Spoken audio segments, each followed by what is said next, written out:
qui sait bien que ce n'est pas la condition de Dieu, ne l'accepte pas. La seule chose, ne murmure pas, prend la bonne manière de s'approcher de Dieu, frappe à la porte du Père. Alléluia. On va voir, je vous ai parlé d'une expérience que j'ai eue. J'étais en train de jeûne, en prière. À un moment, une nuit, je croyais que j'allais mourir. Et je me suis réveillé en boitant. Et j'ai reçu la révélation de ces textes.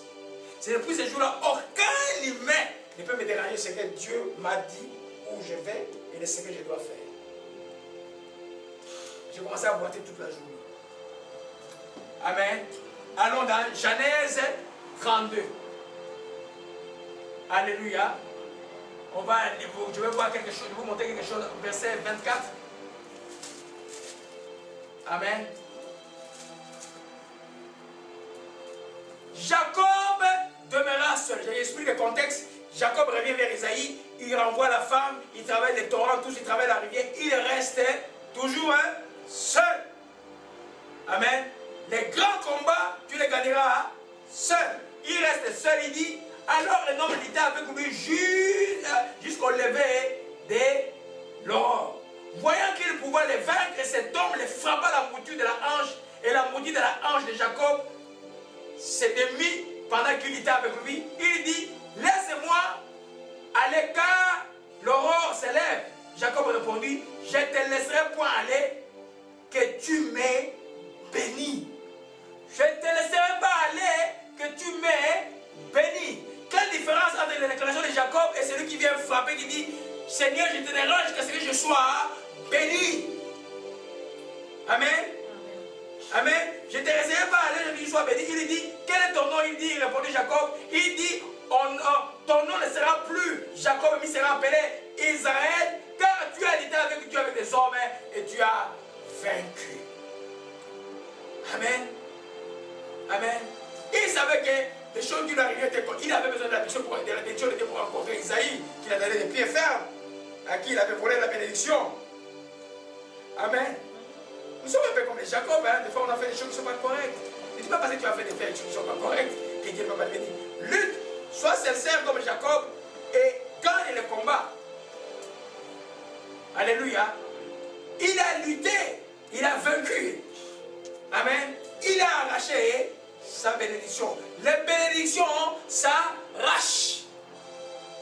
Amen. Il n'y a pas de passivité dans les choses de notre relation avec Dieu. Le monde qui nous entoure n'est pas de Dieu, il est ennemi de Dieu. Les cieux qui sont dessus de nous sont ennemis de Dieu. Le troisième ciel à Dieu, nous devons percer. Il nous faut de la violence. Voilà pourquoi Jésus montre l'exemple que celui qui viendra, il va ouvrir la porte à cause de son dérangement. Tu demandes ça en gêne. Seigneur, non. Tu m'as promis telle chose. C'est écrit dans ta parole. Je suis enfant de Dieu. J'ai reçu des révélations à telle date. J'ai reçu des visions à telle date. Tel prophète de Dieu m'a parlé à telle date. Cet prophète de Dieu m'a parlé à telle date. Je sais que tu dis la vérité. Je sais que c'est là que ça comprend ma vie. C'est comme ça que tu marches. Tu conduis dans l'auto. Tu vas partout. C'est comme ça que tu luttes. Alléluia. Et tu verras que Dieu te fera promptement justice. Alléluia. On va terminer par là, mes bien-aimés. On va continuer dimanche prochain avec la prière n'est pas un don du Saint-Esprit, c'est un exercice. Je vais un peu entrer en détail sur ça. On va voir aussi que la prière nous permet comment on peut être capable de prier sans cesse. Et puis je vais entrer sur l'enseignement qui est important, ça ne manquait pas. Les blocages des résultats de prière ou comment prier mal. Si tu veux prier mal, je vais te montrer comment tu vas prier mal. Amen. Amen. À l'inverse, on peut voir quelles sont les choses qu'on ne peut pas faire pour que notre prière soit une bonne prière. On va voir, je vais énumérer rapidement l'incrédulité, les murmures, prier en dehors de la volonté de Dieu, vivre la désobéissance et prier, division dans un milieu de division, d'orgueil et le manque de pardon, ainsi de suite, on va voir. Et puis je vais voir la série d'ingrédients de la prière. Après, simplement, je vais entrer dans les détails des types de prières. Pour vous, peut-être dans ces chrétiens, ça va être un peu des choses que vous connaissez. Pour le nouveau, les gens qui viennent à la scène, c'est extrêmement de comprendre les types de prières. C'est que j'enseigne aux petits ici. Les types de prières. Je ne veux pas qu'il prie en désordre. Il doit savoir les types de prières. Et quand tu es qualifié à faire une prière de la foi, quand tu es qualifié à faire une prière de supplication, quand tu es qualifié à intercéder, c'est quoi intercéder? Si tu es plein de fardeaux, comment tu peux intercéder pour les autres? Amen. C'est quoi l'esprit d'intercession? On va entrer en détail dans toutes ces choses-là. Le Seigneur va nous bénir encore davantage. Seigneur, nous bénissons ton Saint-Nom. Nous te rendons grâce pour ta parole. Merci. Encore une fois, on laisse cette parole dans la vie de qui que ce soit, ici ou à travers le monde qui vont recevoir cette parole. Laisse que nous soyons réveillés. Car tu as dit, tu nous feras promptement justice si nous crions à toi jour et nuit. Rends-nous capables de crier à toi jour et nuit. Rends-nous capables de t'importuner au Père de gloire, comme tu nous l'as enseigné. Rends-nous capables, comme notre Père Jacob, de lutter avec toi et de gagner le combat. Père, nous te rendons grâce, que cela soit la vérité pour qui que ce soit ici présent. Père, nous bénissons ton Saint-Nom. Que ton nom soit loué et soit exalté. Au nom de Jésus-Christ, nous avons ainsi prié. Amen. Oui, oui, oui, oui.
Tu peux passer, c'est parce que